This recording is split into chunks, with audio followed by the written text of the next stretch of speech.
देखो एक बात बताएं, जिनके पाप बहुत होते हैं उनको भगवान शिव की पूजा में मन नहीं लगता है। वो भटकते रहते हैं, परेशान रहते हैं। और हमारी सबसे बड़ी प्रॉब्लम पता है क्या है? हम एक दूसरे को सबसे ज़्यादा पापी बनाते हैं। हम कहते हैं वो व्यक्ति पापी, हम कहते हैं वो व्यक्ति पापी। अपने पाप हम नहीं देखते, लेकिन हम दूसरे के पाप जरूर देखते हैं। पाप का बड़ा गहरा प्रभाव है। एक शिव भक्त राजा था। राजा रानी दोनों ही शिव भक्त थे। उनके यहाँ पर तोता और मैना दोनों साथ में रहा करते थे। राजा रानी ने उनको एक ही पिंजरा दिया था कि जैसे हम पति पत्नी साथ रहते वैसे ये भी रहे। तो देखो पति पत्नी में कितने दिन प्यार रहता है, ये तो आप सभी समझते हो। समय के बाद थोड़ी सी लड़ाई वड़ाई भी शुरू हो जाती। एक दिन मैना बोली, ए तोता। बोले हाँ। बोले मैंने देख लिया, ये पुरुष लोग बड़े पापी होते हैं, ये बड़े धोखेबाज होते हैं। पुरुष लोग बड़े पापी होते हैं, धोखेबाज होते हैं। अवसर पाने पर ये कुछ भी कर सकते हैं।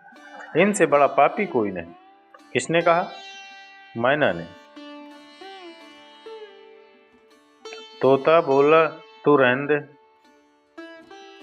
पुरुष उतना पाप कर ही नहीं सकता जितना पाप स्त्रियां करती हैं। स्त्रियां जितना पाप करती हैं पुरुष उतना पाप नहीं कर सकते। तो हमसे धोखेबाज कह रही है हमको पुरुषों से? पुरुष तो कुछ भी धोखेबाज नहीं है। जितनी धोखेबाज स्त्रियां होती हैं ये पापनी होती हैं। ये किसी की भी हत्या कर देने वाली होती हैं। तो हमसे पापी कहती है। तोता और मैना आपस में दोनों लड़ रहे थे कि पुरुष पापी होते हैं कि स्त्री। की जाति कोई भी हो सकती है, चाहे पशु पक्षियों में भी नर और मादा हो सकते हैं। कि पुरुष पापा होती हैं, मैना ने कहा, और तोता ने कहा नहीं, स्त्रियां ज़्यादा पापी होती हैं। आप अपना अपना दिमाग लगाओ मित्रों कि पुरुष कितने पापी होते हैं। लिखो मित्रों, कौन ज़्यादा पापी होता है? मित्रों कमेंट्स में अवश्य लिखना। राजा ने पूछा, तुम दोनों क्यों लड़ रहे हो? किस बात पर विवाद है? मैना ने कहा, ये मानता नहीं पुरुष पापी होते हैं। स्त्रियों से ज़्यादा बड़े पापी पुरुष होते हैं। तोता से पूछा, तुझे क्या प्रॉब्लम है? बोले साहब, मैं कैसे मान जाऊं स्त्रियां ज़्यादा बड़ी पापी होती हैं? तो राजा ने कहा, एक काम करो, दोनों अपनी विचार बताओ, किस बिहाफ पे, कोई रीजन भी तो होगा। बोले हाँ है रीजन। तो बोला, पहले मैना तुम सुनाओ। तो मैना ने बताना प्रारंभ किया कि एक सेठ जी थे। सेठ जी का एक बेटा था, बेटा बिगड़ा हुआ था। एक सेठ जी थे, अच्छे खासे धनवान थे, लेकिन बेटा बिगड़ा हुआ था। बेटे की वजह से सेठ जी का देहांत हो गया। सोच के जुआ इत्यादि वो सब खेलता था। पिताजी के मरने के बाद तो पहले तो थोड़ा थोड़ा खेलता था, अब पिताजी जब मर गए तो फ्री हो गया, सब कुछ उसी का तो है ना, तो फ्री हो गया। तो जाके एक दिन सारा वो कुछ दाव पे लगा दिए और सारा कुछ हार गए। लौट के अपने गांव नहीं आया, अपने शहर नहीं आया, दूसरे के शहर में गए। वहाँ भी एक सेठ जी रहते थे, बड़े धनाढ्य। उन्हीं के यहाँ पर गए सहायता मांगने। बोला कहाँ से आए? बोले मैं परदेश गया था बिजनेस करने के लिए, व्यापार करने के लिए। तो मैं व्यापार करने के लिए गया था, वहाँ मुझसे जब वापस आ रहा तो मेरा जहाज पानी में डूब गया, मेरा सारा धन समुद्र में डूब गया। अब मैं ठीक होके जाऊंगा अपने घर, तो जाकर कुछ कार्य करूंगा। अच्छा, वो सेठ जी को दया आ गई। लड़का अच्छी बातें बना लेते हैं, वो मास्टर था वो बातें करने में। कई बातें करते हैं, काम नहीं कुछ करते, तो बातों में वो ज़्यादा माहिर था। तो सेठ जी भी सपने संजोने लग गए कि मेरी बेटी भी जवान है और अच्छा खासा धन था उन पे। बोले ये बेटा मिल जाए, अच्छा खासा काम भी करता है। बताओ, पानी के जहाज से तो व्यापार करने जाता है। बात करी, बेटा तू हमारे बेटी को देख ले, पसंद हो तो ब्याह कर ले। हुआ उसका तो वो तो तैयार था, वो तो उसका काम बन गया, तो विवाह कर लिया उसने। तो अपनी बेटी के साथ खूब दहेज देकर अपने दामाद को विदा किया। और इसको तो विवाह करना ही नहीं था, तो इसको तो सिर्फ धन के चक्कर में विवाह किया था। तो जितना भी दहेज दिया था और जो गहने वहने देवी ने पहने हुए थे, उन्होंने उससे कहा कि सुनो देवी, हम जंगल से होके जा रहे हैं, तो इस जंगल में होके जा रहे हैं तो पता नहीं कब कौन कैसा चोर लुटेरा यहाँ पर आ जाए, इसलिए तुम एक काम करो, ये गहने उतार के हमको दे दो, हम कमर में बांध लेते हैं। अब बेचारी पत्नी अपने पति पर विश्वास न करे तो किस पे करे, उसने दे दिए। बोले ये लो जी, कमर में बांध लिए। रात्रि के समय उसी जंगल में रुक गई। जंगल में एक कुआं था, जंगल में एक कुआं था, उसके साथ में दासी थी। उस दासी को उसने मार दिया, पत्नी को भी कुएं में धक्का मार दिया। सोच के कुएं में अपने आप मर जाएगी, जंगल में से कौन बचाने आएगा। और तुरंत सारा सामान लेकर के वहां से रफूचक्कर हो गया, चला गया।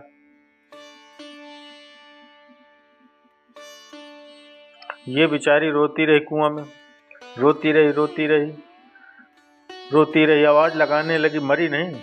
वहां से कोई जा रहा था, उसने आवाज सुनी, पूछा कौन हो। उसने कुएं में झांक के देखा, उसको लगा कहीं भूत प्रेत ना हो, तो बोले मैं भूत प्रेत नहीं हूँ, मुझे कोई कुआं में डाल गया, कृपा करके मुझे निकालो। उसे कुआं, भगवान वहां तो कोई और व्यवस्था थी नहीं, तो फिर भी उसने लता वता से जुगाड़ करके उसको निकाल लिया। पता पूछा कि तुम कहाँ की रहने वाली हो, तो अपने पिता के यहाँ उसको वापस पहुंचा दिया, क्योंकि पति का तो पता ही नहीं था, पति तो लापता था, तो पिता के यहाँ जाना पड़ा। पिता ने पूछा ये सब क्या हो गया, तो उस बेचारी ने, बड़ी धर्मपरायण थी, बड़ी पतिव्रता थी, उसने क्या किया, उस धर्मपरायण स्त्री ने कहा महाराज पिताजी, हम जब जा रहे थे एक वन में से, तो कुछ डाकुओं का गिरोह आ गया। अपने पति के सम्मान की रक्षा कैसे भारतीय नारी करती। बोले डाकुओं का एक गिरोह आ गया और उन्होंने सब कुछ सामान लूट लिया और मुझे कुएं में फेंक गई और मेरी दासी को मार दिया, और मेरे पति का कोई अता पता नहीं, वो मरे ये जिंदा भगवान ही जाने। अपनी बेटी को अपने हृदय से लगाकर कहा चिंता मत करो, धैर्य धारण करो, हो जाएगा, तुम्हारा पति जिंदा होगा, कुछ न कुछ अच्छा अवश्य होगा। यहाँ तो इस बेटी की बात है, अब उसकी सुनो जो लेके भागा था। जुआ जड़े विनाश की, यह नाश करावे। ये जो जुआ है ये विनाश की जड़ है, अच्छे अच्छे का नाश कर दिया, महाभारत जैसा युद्ध करा दिया, फिर भी हमारे लोग जुआ खेलते। तो वो जुआ खेलने गया सेठ जी का बेटा, और फिर सब कुछ जुए में हार गए, जो कुछ व्यवस्था थी वो सब सोपड़ा साफ कर। आप क्या करें। तो उसने कहा वो तो लड़की तो मर गई, ससुर जी को थोड़ी पता है, तो प्लान किया कि मेरे घर में पुत्र हुआ, ये प्लान करके जाऊंगा और ससुर जी से कहूँगा कि दक्षिण करने जा रहा हूँ, आप अपने देवते के लिए कुछ उपहार भेजिए, वो ले आऊँगा, फिर खेलूँगा, अपने नाती के लिए कुछ उपहार भेजिए। अब जैसे ही ससुराल पहुँचा तो सबसे पहले देवी जी से ही सामना हो गया पत्नी से, और देवी जी से सामना जब हो गया तो झट झेप गया, मुंह लटक गया। तो जब मुंह लटक गया तो पूछा, पत्नी ने कहा चिंता मत करो, मैंने अपने पिताजी को कुछ नहीं बताया, जो पिताजी को बताया था वही सारी घटना। बोले मैं अपने पति का सम्मान नहीं, तुम्हें बिल्कुल भी परेशान होने की जरूरत नहीं, तुम आ गई, मेरे लिए यही सबसे खुशी की बात है। वो गहने वहने लेकर सोई हुई थी। बोले भैया ठीक है, कल सुबह चलेंगे। तो उसने भी अपनी व्यवस्था अरेंजमेंट सब कर लिया, और गहने वहने उसने पहने हुए थे, वो गहने वहने फिर उतार लिए, चाकू हाथ में था, गोविंदाय नमो नमः, रात में उसको मार के चला गया। मैं ना बोली इसलिए कहती हूँ ये सब मेरी आंखों के आगे हुआ। मैंने ने कहा ये सब मेरी आंखों के सामने हुआ, ये मैंने अपनी आंखों से देखा। पुरुष इतने धोखेबाज होते हैं। अपनी पत्नी को उसने इस तरीके से मारा और सामान लेके चला गया। राजा ने कहा तोता अब तू बता, तू कैसे कह सकता है कि ये देवियां स्त्री पापी होती हैं। देखो आप अंदाज लगाते रहो कि स्त्री ज्यादा पापी है कि पुरुष, ये आपको सोचना है मित्रों, आपको अंदाज लगाना है।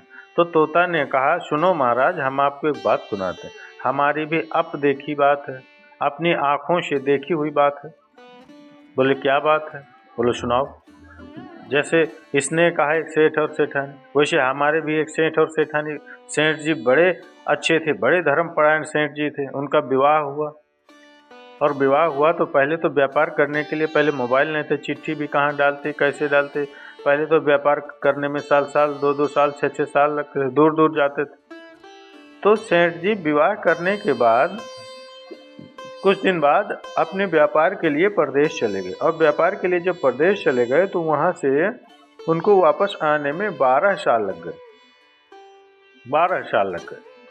नई नई उम्र थी, नई नई शादी हुई थी।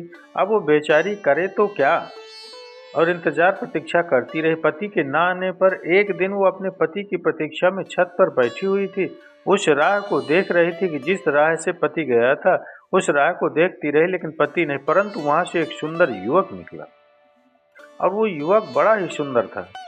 उस युवक को देखकर उसका मन उसके ऊपर आसक्त हो गया। उसने अपनी एक सखी को कहा, वो श्रीनगर की रहने वाली थी, कि इसका पता ठिकाना लगा, ये कौन है। और उसने उसका पता ठिकाना लगाया, उससे मित्रता बढ़ाई, और नित्य रात्रि में जब सब सो जाते तो नित्य उससे मिलने के लिए अपनी सहेली के घर में उसको बुलाती और वहां जाती। ये नित्य का कार्य था। लेकिन इस संयोग से एक दिन पति आ गया, और जब पति आ गया तो वह रात्रि में अपने पति के साथ में थी, पर मिलने की इच्छा अपने मित्र से थी उसकी, तो वो करे तो क्या करे। तो पति जब सो गया तो वो अपने मित्र से मिलने के लिए सखी के घर में गई। उस सखी के घर में एक पीपल का पेड़ था। उस पीपल के पेड़ पर पिशाच रहा करता था। उस पिशाच ने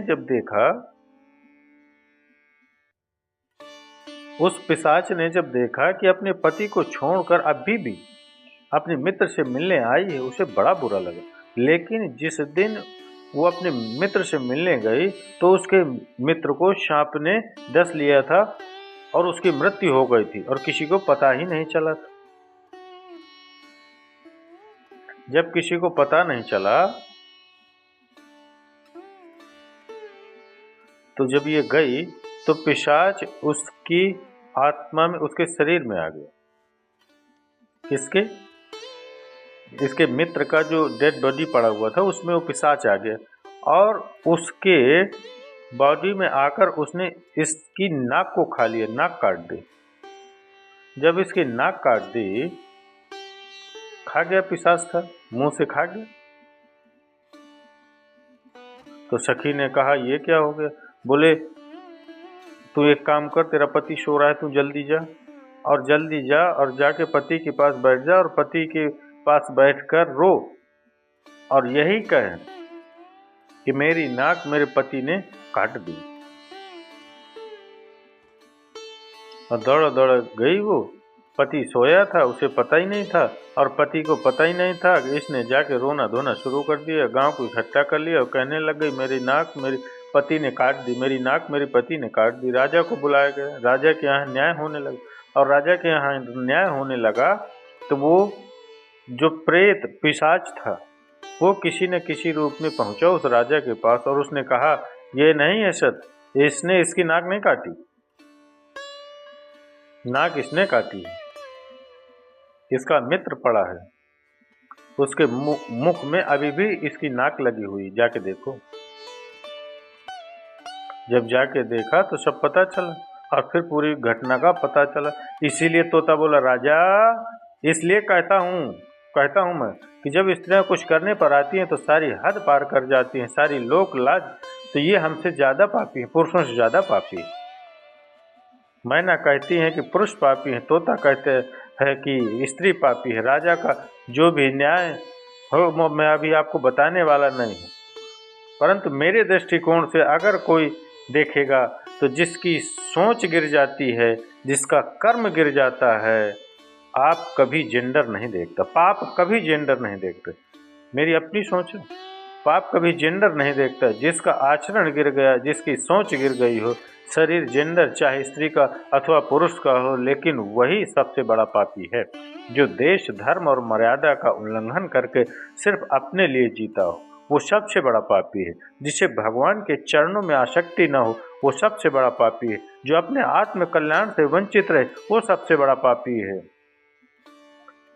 वो सबसे बड़ा पापी। मित्रों, ये अब आपको बताना है। वो राजा का जजमेंट मेरे पास है, मैं आपको बताऊंगा नहीं। अब आपको ही करना है कि स्त्री ज़्यादा पापी है या पुरुष। ये आप डिसीजन लीजिए और कमेंट्स में अवश्य बताइए। अब मेरी दृष्टि से जो पाप करे, आत्मा न स्त्री है न पुरुष है, वो मैंने आपको बताया।